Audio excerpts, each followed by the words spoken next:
Magandang araw mga kaibigan. Bigyan natin ng reaction opinion itong article published sa Inquirer.net.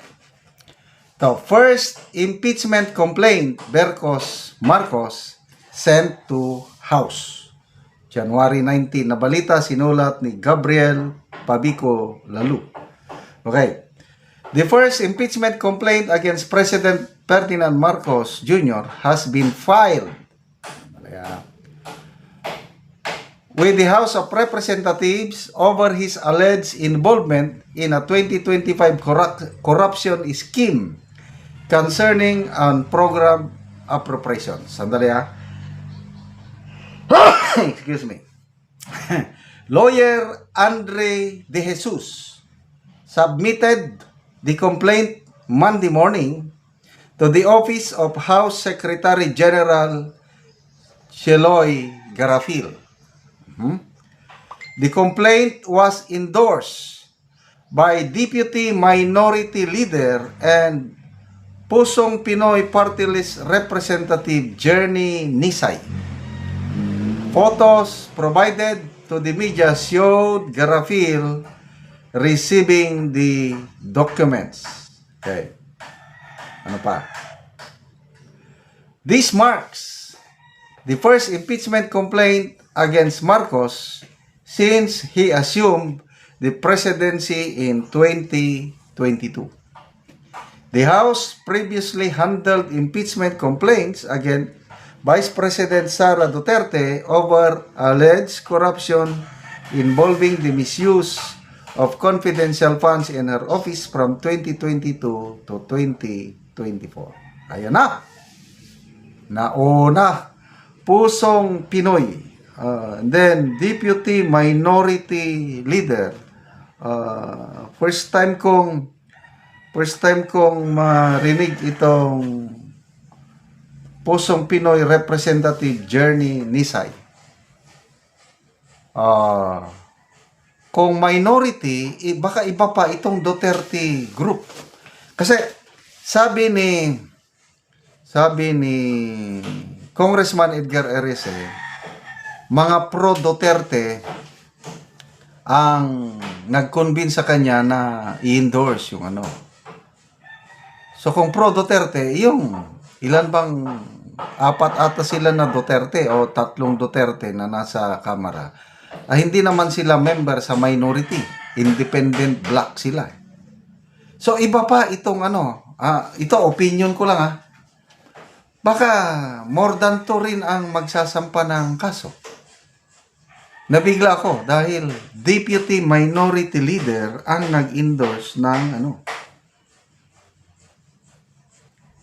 So ang basihan is yung 2025 na GAA na kung saan napakarami ang program allocation. Na mismo si former Supreme Court Justice Antonio Carpio nagsabi, posibleng mananagot ang Pangulong Marcos sa pagpirma niya sa 2025 GAA na kung saan 431 billion ang pork barrel doon. Kasi ang bineto ng Pangulo is only 28.9 billion. Yung sabi niya na pinag-aralan niya ng gusto, wala rin. Lalo na ngayon, nagsalita si Congressman Toby Chanco, hindi niya inaakala na baka makasama ito sa Pangulo.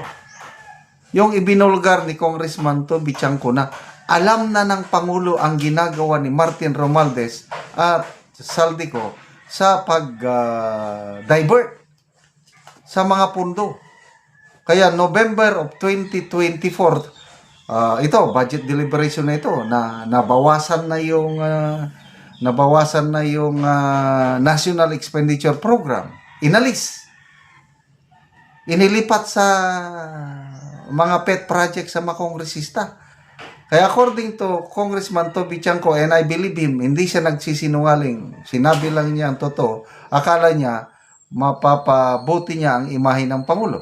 Kaya lang, ito pwedeng maging ebidensya ito laban sa Pangulo. Kasi as early as November 2024, alam na ng Pangulo na ang mga pundo sa Kongreso ay pinapakialaman ni Saldico at Martin Romualdez. Kaya nagalit siya na bakit? Ilan bang eroplano, ilan bang bahay ang gusto ninyo?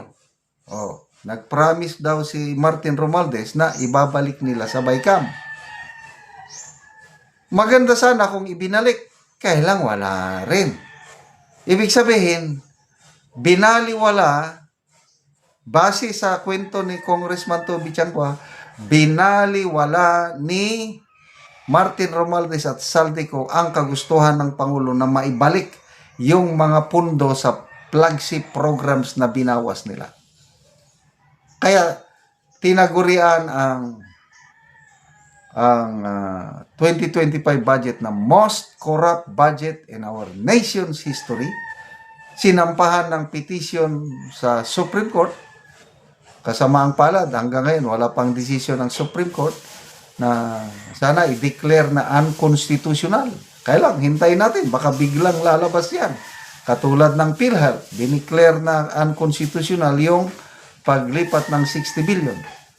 Baka mabulaga na lang ang administration nito, Supreme Court, mag-decide na unconstitutional ang 2025 budget. Ito na ngayon ang basihan ng impeachment na isinasamba laban sa Pangulo.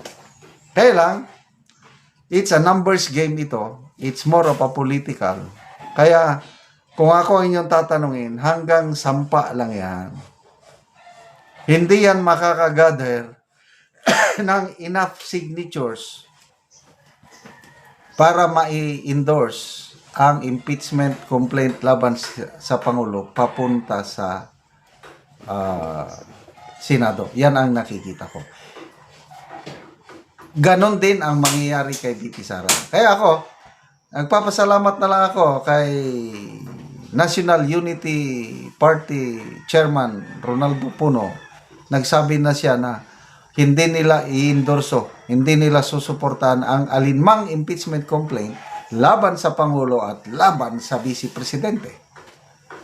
Ligtas ng ating VP Sara sa impeachment complaint kasi nga gusto nilang tanggalin ang ating VP Sara para hindi na siya makakandidato sa 2028. Ngayon, with these developments na marami ng kongresista na ayaw pipirma sa impeachment complaints laban sa Pangulo at laban kay Vice Presidente, ligtas na po tayo. Kaya mga DDS, kapit, bisig lang tayo. By God's grace, magiging presidente ang ating VP Sara sa 2028. Okay, salamat mga kaibigan sa inyong pagsubaybay sa ating channel. Nakakatulong kayo ng malaki sa tribong Talandig ng Bukidnon dahil ang income natin sa channel na ito is pantulong po sa tribo. Namimigay tayo ng libreng yero at pako para makapagpatayo sila ng mas maayos na tirahan. Panoorin nyo ang video na ito. Tango na gyud ni Kuya ang iyang atop nga